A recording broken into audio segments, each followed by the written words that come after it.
Partai Kebangkitan Bangsa atau PKB resmi menutup peluang untuk mengusung Anies Baswedan pada Pilkada Jakarta. Sebagai gantinya, PKB bersama Gerindra akan mendukung Ridwan Kamil sebagai calon gubernur. Kepastian itu diungkap Sekjen PKB Hasanuddin Wahid pada Minggu 18 Agustus.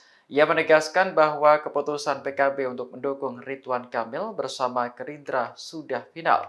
Rencananya pengumuman resmi dukungan itu akan digelar Senin besok bersama Partai Koalisi Indonesia Maju atau Gimplas. Sebelumnya, PKB Jakarta mendeklarasikan dukungan untuk Anies pada Juni lalu. Namun dengan adanya sikap dari DPP PKB ini, otomatis akan membatalkan dukungan tersebut. Sementara Gerindra menyuarakan dukungan untuk Ridwan Kamil pada awal Agustus.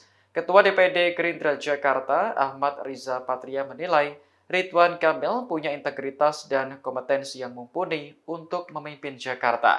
Ia menyinggung keberhasilan Ridwan Kamil mulai saat menjadi wali kota Bandung hingga gubernur Jawa Barat. Menurut Riza, Ridwan Kamil tak akan sulit memimpin Jakarta karena jumlah penduduknya lebih sedikit dibandingkan Jawa Barat.